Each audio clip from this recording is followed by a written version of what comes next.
안녕하세요. 얼마 전까지 결혼을 앞두고 있던 올해 36살 여자입니다. 남들보다 늦게 하게 된 결혼이니만큼 좋은 짝을 만나 인생의 2막을 시작하게 되었구나 하는 기대를 가지고 있었어요. 지금은 다 물 건너간 이야기이긴 하지만 말이에요. 제가 이 나이가 되도록 결혼을 안 한 데에는 나름의 사연이 있습니다. 바로 돈 때문이었어요. 과거 저희 아버지께서 빚 보증을 잘못 써는 바람에 가정 형편이 정말 안 좋아졌었거든요. 어찌어찌 있는 돈 없는 돈 털어서 대학을 갈 수 있었고 졸업까지 할 수 있었는데 그 후 취직하고부터는 거의 집안의 가장 노릇을 해야 했죠. 그 덕에 한참 남들은 결혼 준비할 시기에 돈 번다고 홍기를 놓쳐버리게 되었던 거예요. 그래도 10년 가까운 세월, 내 가족이 노력해서 2년 전 모든 빚을 갚을 수 있었습니다. 빚이 사라지면서 저도 한숨 돌릴 수 있게 되었지요. 그때 제 나이가 34이었어요. 그때는 다른 건 몰라도 결혼에 대해선 거의 반쯤 자포자기 상태나 마찬가지였습니다. 여태 가족들을 위해 살았는데 이제 와서 무슨 결혼이냐고. 결혼은 내 인생에 없는 거나 마찬가지다 하고 살고 있었죠. 그런데 빚을 다 갚고 나서 통장에 돈이 쌓이기 시작하니까 생각이 또 달라지더라고요.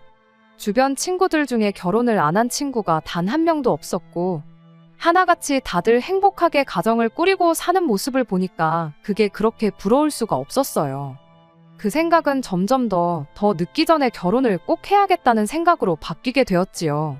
그렇다고 해서 뭐 아무하고나 할 테니 결혼하자고 하는 사람만 나타나라 그렇게 생각했던 적은 없습니다. 늦게 하게 된 결혼이니만큼 그만큼 좋은 사람, 나를 있는 그대로 이해해 줄 수 있는 그런 사람 만나서 행복하게 살고 싶은 마음뿐이었어요. 그러다 만나게 된 게 남자친구였죠. 남자친구는 저보다 2살 연상으로 공무원으로 일을 하고 있었어요. 나이도 있고 공무원 일을 한다 하니 못해도 7급 정도는 되겠구나 싶었는데 그게 아니라 9급 공무원으로 일을 하고 있다는 사실에 정말 많이 놀랐습니다. 그런데 알고 보니까 그 나이 먹도록 내내 9급 공무원이 되겠다고 시험 준비를 했던 게 아니었어요. 여태 회사 생활을 해왔는데 성격에 맞지도 않는 영업일 하는 게 너무 지쳐서 뒤늦게 공무원 준비를 시작하게 된 케이스였지요. 결혼을 그 나이 먹도록 못한 것도 딱히 이유가 있던 건 아니고 뒤늦게 시작한 시험 준비 때문에 시기를 놓쳐버리게 되어서 그랬던 거였다 해요. 저희 2사람 다 이미 만남을 시작했을 때부터 결혼을 어느 정도 염두에 두고 있었던 상황이다 보니 데이트하면서 은연중에 서로의 집안 이야기라든지 결혼관에 대한 이야기를 자주 주고받았습니다. 그래서 그랬나 결혼을 정하는 데까지는 그렇게 오랜 시간이 걸리지 않았죠. 아무래도 남자친구가 9급 공무원이었다 보니 수입만 두고 본다면 제가 거의 2배 가까이 좋기는 했어요. 저는 학원 선생님으로 일하고 있는데 페이가 세다 보니 공무원하고 비교해봤을 때 당연한 일일 수밖에 없었습니다. 그래도 모아놓은 돈만 두고 보자면 저는 이제 막 가족들 빚 청산하고 2년 전부터 겨우 모으기 시작했던 거다 보니 남자친구가 저보다 훨씬 많았어요. 거기에 제 직장 특성상 제 이름으로 학원을 차리지 않는 한 수명이 짧은 직업이다 보니 안정적인 측면에서 보면 공무원인 남자친구의 조건이 훨씬 더 좋았습니다. 그렇다 보니 암만 제가 남자친구보다 벌이가 2배 가까이 좋다고 한들 누가 더 잘났고 못났고를 판단할 수 있는 게 아니라 생각했어요. 아무튼 그때 직업과 벌이에 대한 이야기를 나누다가 그때 남자친구의 가족관계나 가정사에 대해서도 어느 정도 알게 되었어요. 회사 일이 그렇게 맞지 않았으면 진작에 다른 직장을 구해보던가 좀 더 일찍 시험 준비를 하지 그랬냐 하고 물었더니 알고 보니 남자친구도 가정 형편에 얽힌 스토리가 있었더라고요. 아버지가 일찍 돌아가시고 어렸을 때부터 홀어머니 손에서 자랐다 보니 당장 어려운 형편에 빨리 시작할 수 있는 일이 영업일이었다고 합니다. 그리고 자기가 가장 노릇을 했어야 했다 보니 적성에 안 맞는 걸 알았다고 한들 당장 다른 직장을 구할 여건이 되지 않았었다네요. 경력이 쌓이면 이직이 될까 싶었는데 아무래도 배운 일이 영업일밖에 없었다 보니 이직을 한다고 해도 똑같은 영업일 자리밖에 구할 수밖에 없었다고 해요. 그렇다고 나이 먹고 신입으로 지원을 하자니 뽑아주는 곳도 없고 그래서 그때 작심하고 시작한 게 공무원 준비였다는 거죠. 저도 비슷하게 집안의 기둥 노릇을 했어야 했다 보니 그게 얼마나 큰 결심인지는 말만 들어도 알 수 있었습니다. 다만 당장 공무원 준비를 한다고 하면 수입이 사라지게 되는 건데 어떻게 용케 공무원 시험을 칠 결심을 했느냐고 물었더니 그때서야 예비신우이 이야기를 꺼내왔어요. 남자친구 위로 2살 많은 누나가 있어요. 군대를 다녀와야 하는 남자친구와는 달리 바로 졸업하자마자 일을 시작할 수 있었음에도 불구하고 그때 당시 예비신우가 따로 직장을 구하지 않았답니다. 여자는 시집만 잘 가면 되는 거라면서요. 오히려 남자친구가 벌어온 돈을 가지고 시집을 잘 가려면 일단 이뻐야 한다고 그 피 같은 돈으로 화장품 사고 옷 사고 머리하고 꾸미고 다니고 그랬다네요. 다 미래를 위한 투자라고 생각하라는 식이었다더라고요. 거기까지 들었을 때 당연히 예비신우가 그렇게 동생 돈으로 꾸미고 다니면서 돈 많은 남자 물어다가 결혼을 해서 집안 형편 좀 피게 만들어주게 되었는 줄 알았어요. 그 덕에 여유가 생겨서 남자친구가 공무원 시험 준비를 시작할 수 있었구나 싶었죠. 그런데 그게 아니었어요. 좋은데 시집을 가기는커녕 아직도 결혼을 못하고 혼자랍니다. 30살이 넘어서까지 돈 많은 남자 꼬신다고 그러고 다니다 이도저도 아닌 상황이 돼버린 거죠. 그래도 다행인 건 그때 예비신우가 정신을 차렸다는 거예요. 여지껏 자기 때문에 동생인 남자친구가 고생을 했으니 이제 어머니는 자기가 책임지겠다면서 남자친구한테 이제 너는 너의 인생을 살라 말하고 공장 같은데 나가면서 집안 살림에 돈을 보태기 시작했다 해요. 그 덕에 남자친구가 시간적으로 경제적으로 조금 여유가 생기기 시작했던 거고요. 가장 노릇을 하면서도 차곡차곡 모아놓은 게 좀 있었다 보니 그 돈을 가지고 학원 다니고 하면서 시험 준비를 시작하게 되었고 피 같은 노력 끝에 2년 만에 9급 공무원에 합격을 하게 되었다 하는 그런 이야기였어요. 그리고 공무원 합격하고 나서도 얼마 안 되는 월급이나마 알뜰하게 모아서 전부터 모아놓은 돈과 합쳐 8천만 원을 모아놓은 상황이었던 거고요. 이래저래 복잡한 상황이긴 했지만 이야기를 전부 듣고 나니 한편으로는 다행이다 싶었어요. 저도 부모님 부양한다고 고생했는데 그게 얼마나 힘든 일인지 그 고통을 공유할 수 있는 그런 사람을 만나게 되었다는 점도 괜찮았고 남자친구가 젊은 나이에 가장 노릇한다고 고생한 만큼 예비신우가 어머니를 책임지겠다고 했다 하니까 홀어머니라고 해서 앞으로 모시고 살 일도 없겠구나 그런 생각이었지요. 혹시나 싶어 남자친구한테도 단도직입적으로 물어봤어요. 혹시 결혼했다고 해서 어머니 모시고 살 생각이 있는 건지에 대해서도 말이죠. 저희 집도 아버지 앞으로 있던 큰 빚은 다 갚은 상황이긴 했지만 두 분이 노후 준비가 다 되어 있는 건 아니었거든요. 그런데 제 나름대로 여지껏 고생한 게 있는데 두 분 노후가 안 되어 있다고 해서 모시고 살고 그래야겠다 생각해 본 적은 단 한 번도 없다고 그렇게 제 상황도 이야기해줬지요. 남자친구도 제 말을 듣고 절대로 어머니를 모시고 살 생각이 없다고 그 부분은 걱정 말라고 하더라고요. 자기도 좋은 시절 가장 노릇하느라 청춘을 바친 게 있는 만큼 앞으로 모시고 살 생각은 없다고요. 대신 누나, 그러니까 예비신우가 앞으로 결혼을 해서 가정을 꾸리게 된다면 어머님은 혼자서 지내셔야 할 테니 그때 돼선 예비신우가 50만 원, 자기가 50만 원 해서 어머님한테 달에 100만 원 정도는 드릴 생각이 있다고 솔직하게 말을 해주더군요. 9급 공무원 월급에 50만 원이면 꽤 큰 돈이긴 하지만 저 또한 저희 부모님 노후가 안 되어 있는 상황이었다 보니 차라리 그렇게 하라고 하고 저도 똑같이 부모님한테 50만 원을 보내드리면 공평하겠구나 하는 생각이었어요. 그렇게 남자친구 말 하나만 믿고 결혼을 하는 쪽으로 마음을 굳히게 되었습니다. 그때 이 말을 듣자마자 가족들한테는 50만 원 외에는 아무것도 안 하겠다, 지장 찍고 각서까지 써야 했었던 걸까요? 본격적으로 결혼 준비를 시작하고 나니 뭔가 상황이 달라지고 있구나 싶은 느낌이 들기 시작했거든요. 특히 결혼 준비 시작하고 얼마 지나지 않아 전해 듣게 된 충격적인 소식 때문에 더더욱이 이게 맞는 건가 하는 생각이 들었어요. 바로 남자친구의 누나, 그러니까 예비신우가 난데없이 출산을 했다는 소식을 들으면서입니다. 그게 예비신우 이야기를 남자친구한테 처음 들은 지 3개월도 안 지나서의 일이니 충격적일 수밖에 없었지요. 결혼을 아직 안 했다고 들었는데 아무리 만나는 남자가 있었다고 한들 혼전 임신 소식이면 모를까 난데없이 혼전 출산이라니 이건 또 무슨 말인가 싶었어요. 그것만으로도 충분히 충격적이었는데 더 충격적인 사실이 저를 기다리고 있기까지 했죠. 예비신우가 가진 아이의 아빠가 이제 나이 30 먹은 사회초년생 남자였다는 사실부터 놀라웠어요. 공장에서 신입으로 들어온 그 남자한테 일을 가르쳐주다가 어찌저찌 다른 것도 가르쳐주고 하면서 그렇고 그런 사이가 되었다나 본데, 아무튼 아이가 생겼다는 사실을 알고 나서 그 남자랑 결혼을 한 해 만에 말이 많았었다고 합니다.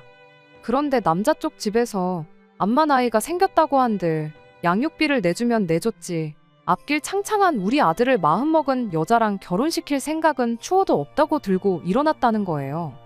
아이 때문에라도 어떻게든 결혼을 하는 쪽으로 설득해보려 했으나 잘 풀리지 않았고 결국 시기를 놓치게 돼서 아이가 태어나게 돼버린 그런 상황이었던 거죠. 참 예비신우 인생도 기구하구나 그렇게 생각하고 말았는데, 그때부터 남자친구가 누나 병원이다 뭐다 하면서 엄청 챙겨주고 그러더라고요. 다른 사람도 아니고 자기 가족, 자기 누나 일이고 상황도 상황이다 보니 충분히 불쌍할 수 있다고는 생각합니다만, 제가 생각하기에 예비신우 혼자서도 충분히 할 수 있는 일까지 챙겨주기 시작하니 제 딴에는 그게 신경이 쓰일 수밖에요. 괜히 애꿎은 예비신우의 아이를 우리가 데려다가 키우자 하는 이야기 나올까봐 조마조마했죠. 왜 그런 이야기 몇 번 들었거든요. 신우 앞길 위해서 신우가 밖에서 낳아온 아이 키워오라는 집 이야기요. 저희야 아직 결혼은 안 했지만 상황이 딱 그렇잖아요? 한참 그런 걱정 때문에 스트레스였는데 이따금씩 카톡으로 자기 조카 사진 보내면서 아이가 너무 천사 같지 않냐 하면서 물어보기 시작해대니 청첩장까지 다 돌린 마당에 걱정이 이만저만이 아니었어요. 남자친구 머릿속에 들어가서 무슨 생각을 하는지 들여다볼 수 없으니 어머니 모시고 살 생각이 있냐 없냐 물어봤을 때처럼 직접 물어보는 수 말고는 달리 방법이 없겠더라고요. 그래서 남자친구 불러다가 대놓고 또 물어봤습니다. 혹시 신우 아이를 대신 키워줄 생각이 있느냐고요. 내가 어디서 이야기를 들어보니까 결혼 안 한 신우가 아이가 생겼다고 애를 며느리한테 대신 키워달라는 집이 있더라. 심한 데는 호적에만이라도 올려달라 하는 집도 있다더라고. 그런 이야기를 들으니까 걱정돼서 노파심에 물어보는 거지. 당신 집이 그런 집이라고 말하는 거 아니니까 너무 기분 나쁘게 듣지 말라고 최대한 좋게 남자친구 기분 살피면서 그렇게 질문을 했죠. 그런데 남자친구가 껄껄 웃더니 어디서 뭘 보고 왔길래 그런 소리를 하냐면서 그럴 일은 없으니 신경도 쓰지 말라고 그런 소리를 하더라고요. 우리 누나가 그 정도로 생각 없는 사람은 아니라고. 절대 자기한테 애 키워달라 떠넘길 일 없다면서요.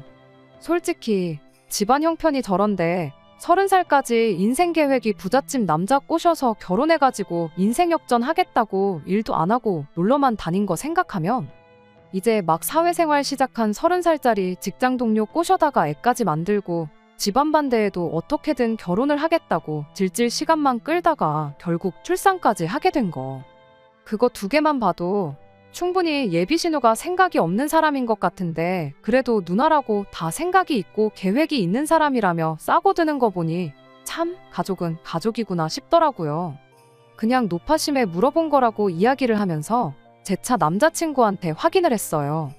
결혼하면 어머니 모시고 사는 일도 없을 거고 예비신우 아이 관련해가지고 대신 키워주니 호적에 올리자니 그런 일도 없을 거라고 한 거 맞냐고요.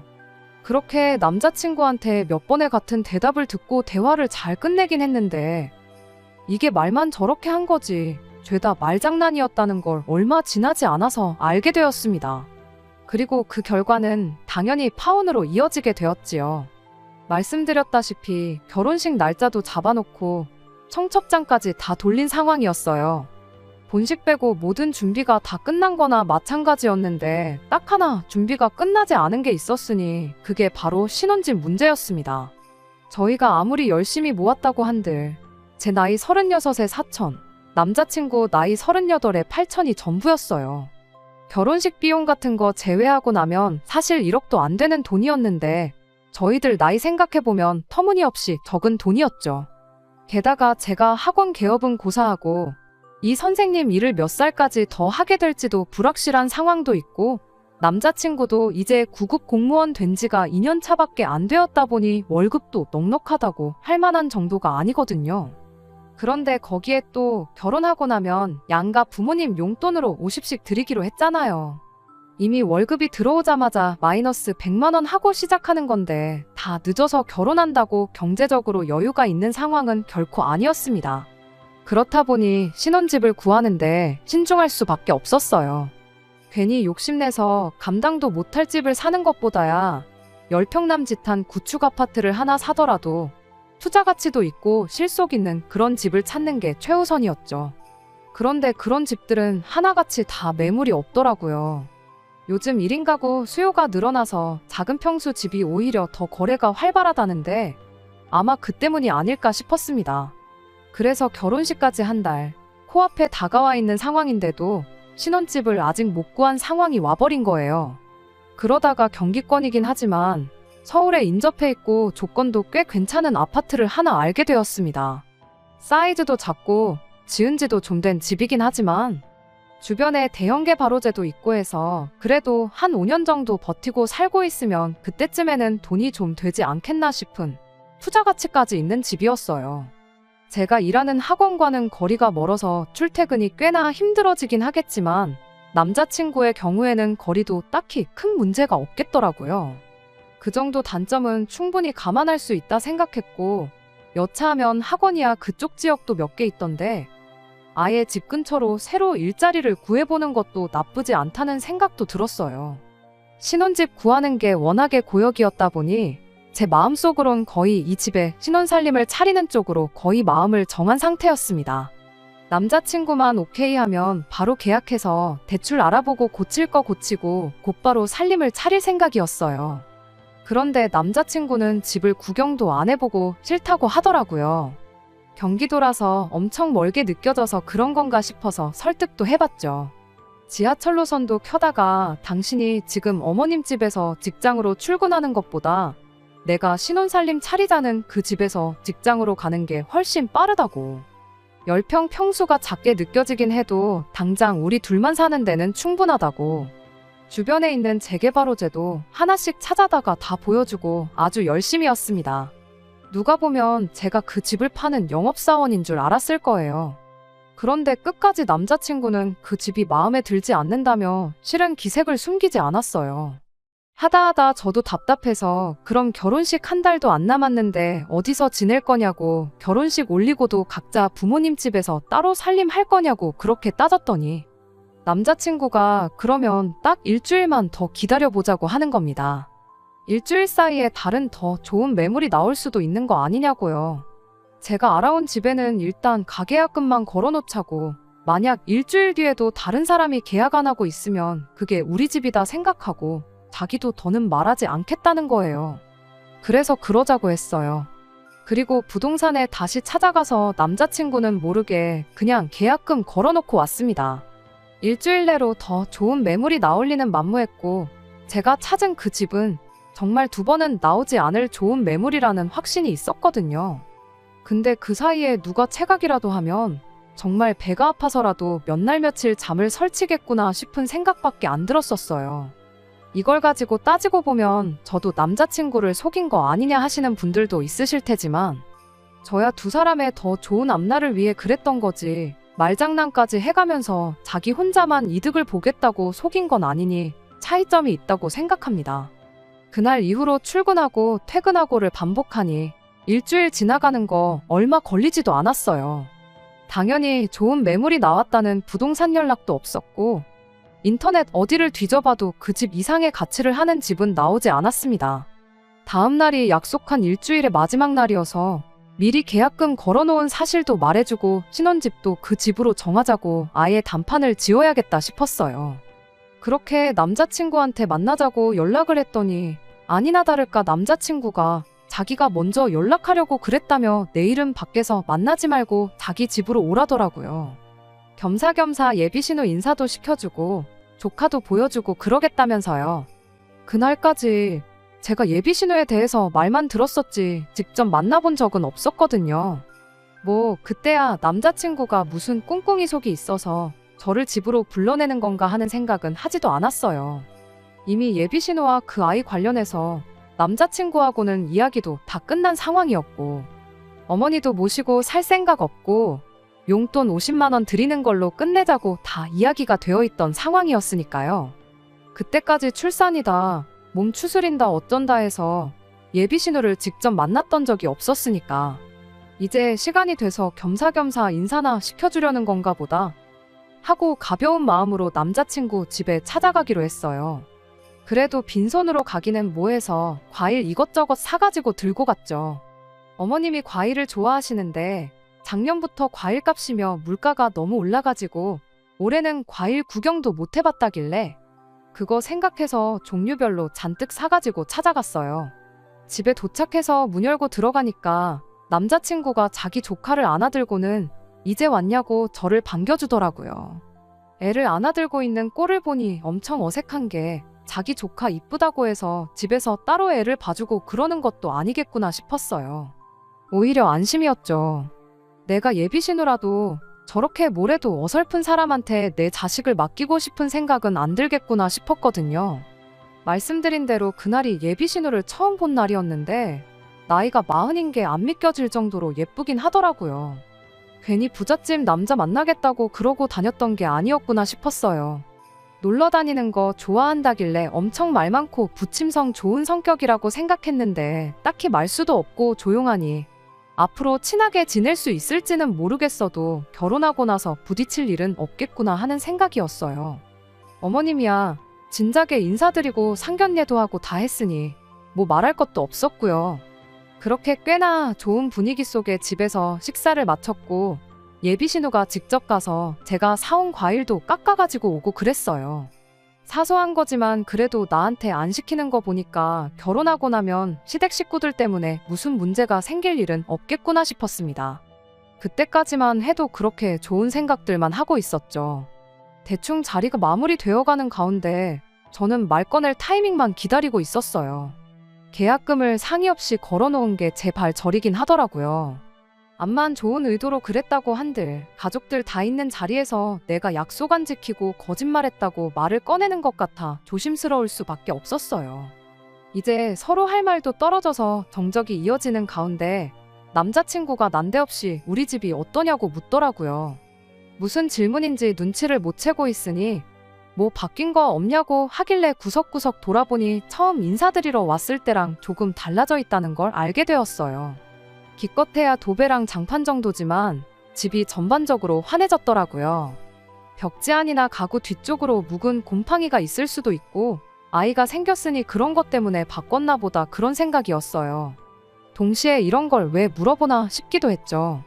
그래서 대충 어색하게 좋아졌네 하고 한마디 대답하고 말았죠. 그런데 난데없이 남자친구가 집 구경 좀 시켜줄까 하는 거 아니겠어요? 집이 뭐 50평 넘는 호화저택도 아니고 그냥 거실에 앉아서 고개만 돌려도 집 전체가 한눈에 들어오는 집을 가지고 구경을 시켜준다니 어쩌니 하고 있으니 다른 의도가 있는 것 같이 껄끄럽고 느낌이 쎄하더라고요. 그래서 괜히 시간 주면 안 되겠다 싶어서 가족들 다 있는 자리에서 사실 그 집에 계약금을 걸어두고 왔다는 사실을 말했어요.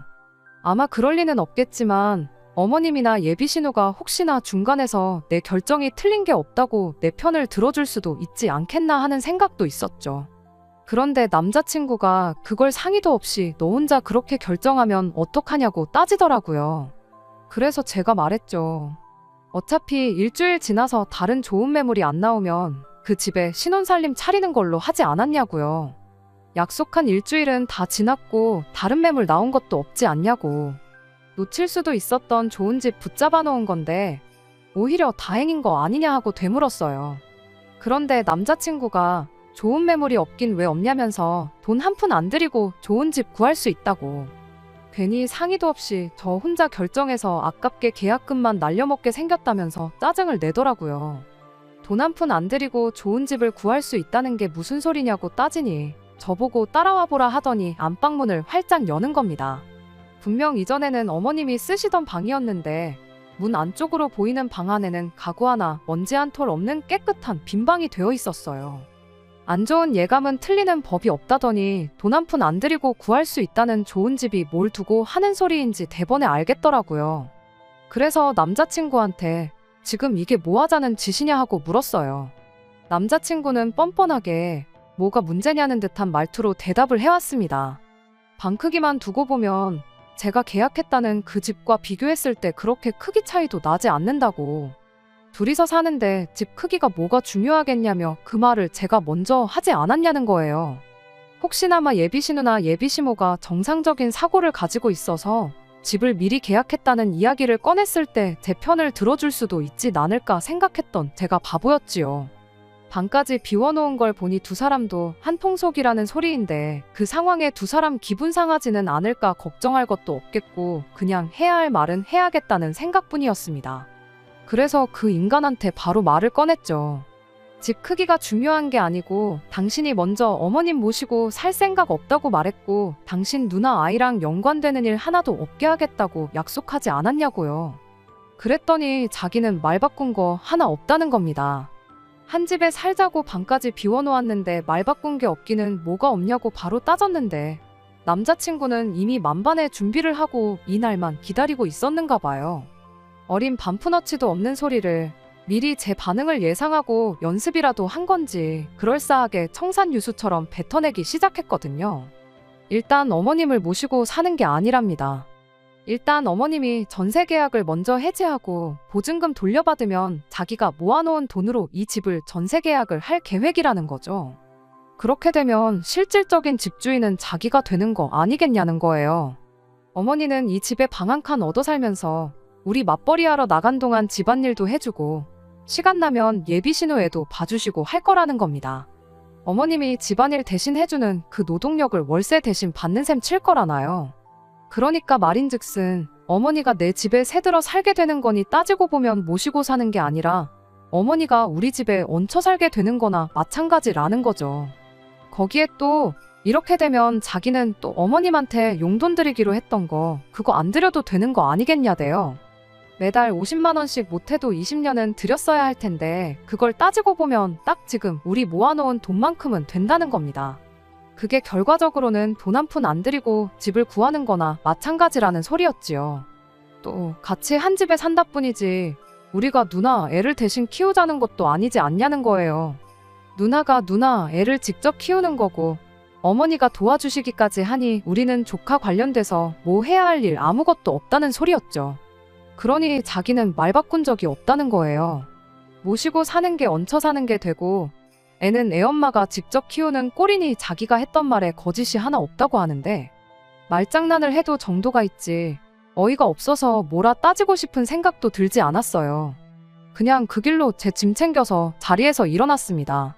식탁에 보니까 제가 사온 과일 중에 사과 몇 개랑 천혜향 몇 개 남아있길래 그거 먹으라고 두고 가는 것도 아까워서 그것도 제 가방에 꾸역꾸역 챙겨서 나와버렸어요. 그래도 어머님이랑 예비신우는 염치라도 있는 건지 나가는 저한테 아무 말도 안 하고 가만히 앉아있더라고요. 집에서 나오자마자 몇 걸음 안 걸었는데 남자친구가 쫓아나와 저를 붙잡았습니다.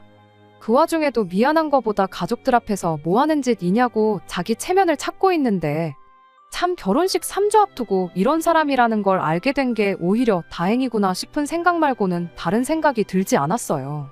그 와중에 남자친구가 제 마음을 돌려보겠다고 꺼낸 변명이 더 어이가 없었습니다.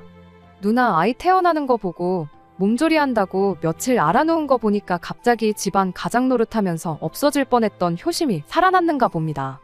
어머니가 누나랑 자기 낳을 때 얼마나 고생하셨을지 당장 아빠 없이 자랄 조카 보니까 어머니가 아버지 없이 우리 둘을 키우면서 얼마나 고생하셨을지 생각해보니 마음이 편치 않더래요. 그래서 이렇게나마 한 집에 가까이 지내면서 행복하게 살고 싶다는 소리를 하는데 이 인간이 결혼할 뻔했던 사이라고 제 팔을 붙잡고 있는 것도 열불이 터져서 저도 모르게 제 가방을 휘둘러서 남자친구 얼굴을 한 대 쳐버렸죠. 난데없는 공격에 남자친구가 으억하고는 바닥에 주저앉았는데 참을 만큼 참아서 그랬나 무슨 방언 터진 것 마냥 입에서 말이 줄줄 나오더라고요. 누가 영업사원 출신 아니랄까봐 겉만 번지르르하게 말해놓으면 진짜 그런가 하고 속아 넘어갈 줄 알았냐고요. 차라리 어머님하고 같이 살고 싶다. 누나도 혼자 아이를 키워야 할 수도 있으니 앞으로 어떻게 할 건지 정해질 때까지 한 집에 살았으면 좋겠다. 그렇게 솔직하게 미리 말이라도 했으면 조금이나마 그러는 쪽으로 내가 생각했을 수도 있었을 거라고요. 어머님 고생한 것도 알겠고 가족들 곁에 살면서 가족들 버팀목이 되어주고 싶은 그 마음도 알겠다고요. 근데 그거 나 없이도 충분히 할 수 있는 거 아니냐고. 나는 그렇게 할 생각 없으니 하려거든 혼자서 실컷 하라고 그렇게 한마디 해주고 집으로 돌아왔습니다. 집으로 오는 지하철 안에서 어디서 자꾸 달달한 향기가 올라오길래 보니까 남자친구 집에서 나올 때 가방에 챙겨놓았던 사과가 박살이 나 있더라고요. 열받아서 가방 안에 과일 집어넣어 놓은 것도 까먹고 그걸로 남자친구 얼굴을 후려갈겼던 거였어요. 어쩐지 가방으로 한 대 맞았다고 바닥에 주저앉는 게 생쇼를 하는 건 줄 알았는데 괜히 그런 게 아니라 진짜로 아파서 주저앉았구나 싶었습니다. 그냥 뺨을 한 대 올려붙일 걸 괜히 애꿎은 가방 하나만 버리게 생겨서 기분만 더 나빠졌네요.